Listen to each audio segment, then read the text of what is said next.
TEN, Televisión Educativa Nacional de Honduras presenta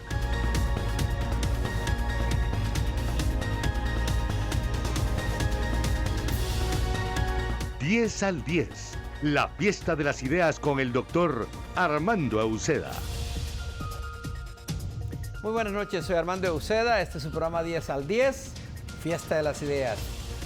Como siempre, todos los jueves, nuestra meta es traer como invitados, como invitadas, personas a quien usted y la sociedad ha calificado con un 10 en la escala de 10 en reconocimiento a su altísimo desempeño profesional. Esta noche es una noche de fiesta académica. Mi invitada es una mujer de extremo talento, es profesional del área de las humanidades, profesora en el campo de las letras, graduada en la Universidad Pedagógica Nacional y luego con posgrado en el grado de maestría en la Universidad de Lincoln, Nebraska, en Estados Unidos. Ya vamos a trabajar un poquito sobre qué hizo en ese campo y ya es egresada del programa de doctorado en educación de la Universidad Pedagógica Nacional.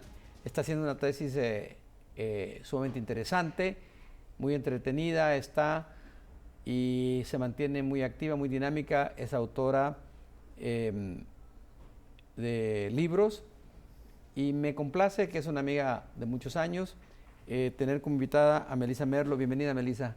Muchas gracias. Es un honor para mí estar compartiendo esta noche aquí en el 10 al 10 y agradecerte, Armando, las oportunidades que siempre nos das para venir a platicar con el pueblo hondureño y extender un poco los conocimientos adquiridos que tenemos. Sí. Melissa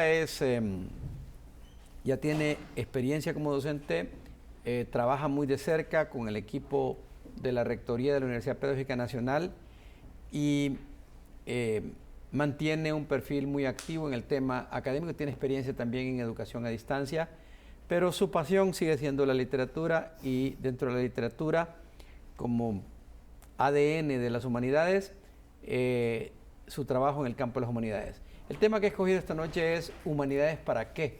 Preguntarle a alguien que conoce el tuétano de las humanidades, conoce la visión milenaria que hay de las letras, de la literatura, de la filosofía detrás de la construcción de las humanidades.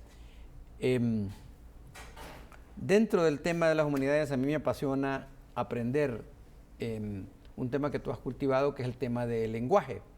Entonces, ¿por qué no agarramos y abrimos la puerta y entramos a las humanidades por la puerta del lenguaje? Creo que es la mejor de las puertas para las humanidades. Me atrae mucho el título de esta noche, ¿Humanidades para qué? Porque cuando pensamos en el ser humano como tal y en el lenguaje como punto de partida de estas humanidades, entonces podemos ver la ruta un poco más clara. ¿Qué sería de los seres humanos, verdad, si no tuviéramos esta capacidad de comunicarnos? Pienso que ese para qué, muy filosófico de esta noche, nos lleva a reflexionar sobre el origen del lenguaje, ¿verdad? El origen primario del lenguaje, ese origen al que Chomsky en su nueva teoría, una teoría que él mismo ha evolucionado desde el 57, que la planteó por primera vez hasta este tiempo, que habla de refutar un poco las teorías antiguas, como la de Saussure, del que el lenguaje es el medio de comunicación por excelencia, ¿verdad? Entonces Chomsky se va un poquito más atrás con la psicolingüística y apunta en su teoría generativa que el lenguaje, antes de ser este proceso de comunicación, es un proceso de creación de pensamiento. Entonces, cuando damos esa reflexión que a mí me eriza la piel, vamos a comprender ese para qué de las humanidades, claro. Porque el ser humano utiliza esta herramienta que es así, es un 10 al 10 claro, en nuestra vida, en nuestra sociedad, para poder integrarse de alguna forma, para poder crear, que es una de las cuestiones claves del lenguaje, la creación, ese fomento de armar y de desarmar situaciones de la vida para crear cultura. Sin el lenguaje no podemos hacerlo. Sí, Y fíjate que aquí estamos representados dos formas de pensamiento.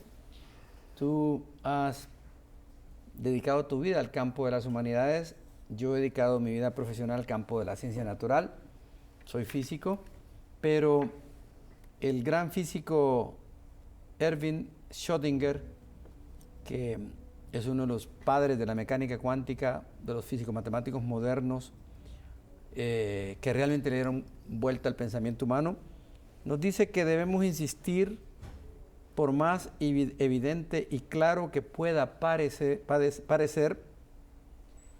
debemos insistir en que el conocimiento aislado, obtenido por especialistas en un campo limitado del saber, carece en sí de todo valor.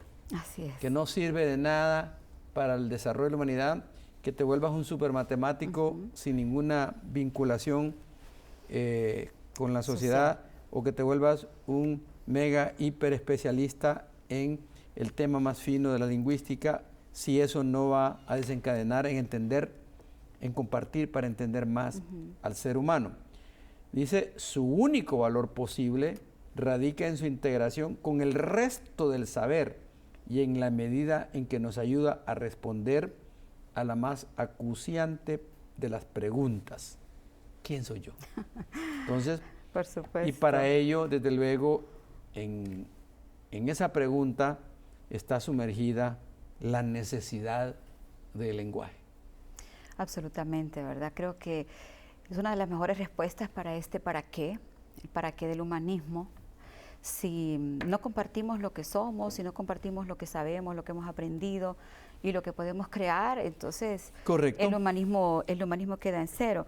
Me recordaste este apartadito que traigo de Hannah Arendt, que ella dice, nadie puede ser feliz sin participar en la felicidad pública. Correcto, correcto. Entonces, este tipo de reflexiones nos hace fragmentar en cierto sentido lo que hemos aprendido, nos mueve el tapete de pensar que como seres humanos, como individuos, a veces tenemos estas raíces egoístas de tener todo solo para nosotros, ¿verdad? Los profesores, los científicos, toda la ciencia, pero de repente si entramos en estos pensamientos reflexivos acerca de la vida pública, de la vida social, qué maravilloso poderlos compartir y poderlos integrar, ¿verdad? Tenemos esa división clásica que para mí debería ser obsoleta, de que los matemáticos y los físicos son cuadrados y las humanidades tienen otras formas, que es difícil combinar las dos áreas. Sin embargo, como el ejemplo que acabas de poner, está el escritor Ernesto Sábato. Hace como unos 4 o 5 años, muere a los 99 años. Era físico cuántico. Sí. Y Ernesto Sábato tiene obras fabulosas en la literatura. Correcto. Él sintió ese complemento, esa necesidad de unir las dos áreas, pues, las ciencias y las humanidades, que para mí son indivisibles. Sí, Mario Bunge también. Mario Bunge. Y desde luego, yo siempre cuento una anécdota que vincula humanidades y ciencia.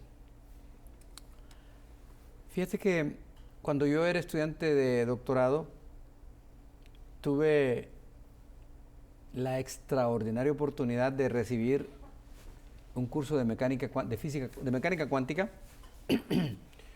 con el profesor Bryce DeWitt. Bryce DeWitt era uno de los 4 grandes cosmólogos del momento y estaba en la Universidad de Texas. Exquisito expositor, daba gusto trabajar con, recibir la clase con él. Y eso fue en el otoño. En el semestre de primavera, él dio una conferencia que le tituló Los múltiples mundos de la mecánica cuántica. Los múltiples mundos o los universos múltiples de la mecánica cuántica. Fascinó a todo mundo. Teoría matemática, físico-matemática muy sofisticada. Y en el ascensor, cuando íbamos de regreso, yo era estudiante, ¿verdad? Iba desde luego subiendo con él, iban varios. Yo le dije, profesor, me siento honrado de haber asistido a su conferencia. Y me pareció un tema bastante provocador y fascinante. Educado, siguió platicando, me saludó y todo, y me agradeció, pero en el momento en que él iba a bajar al 14º piso, donde quedaba astrofísica, me dijo, ¿tú eres latino, americano? Sí, le dije yo. Entonces, ¿has leído a Borges? Entonces, ¿has leído a Borges? Y yo en realidad no conocía a Jorge Luis Borges. Le dije, no, no lo conozco. Léelo. Si eres físico y sos latino, tu autor favorito para siempre va a ser Jorge Luis Borges. Sí. Y yo me fui, y cuando él iba a cerrar la puerta, me dijo, se regresó y me dice, léete El jardín de senderos que se bifurcan. La charla que él dio era una teoría matemática del año 57 que Borges había descrito en el cierre de ese cuento en el año 41. Qué genial. Qué genial, ¿verdad? Qué genial, por supuesto. Y es que la literatura es así, ¿verdad?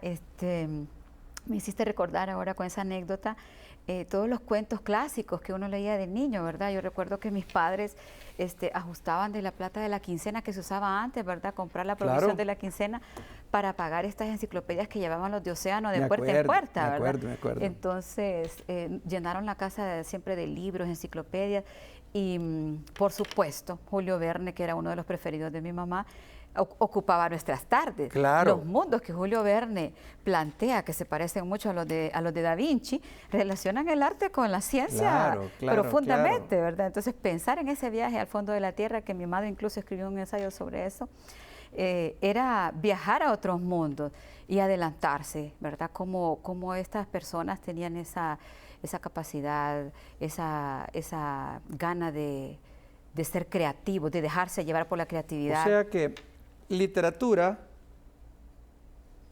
hablar de humanidades hace imprescindible hablar de literatura.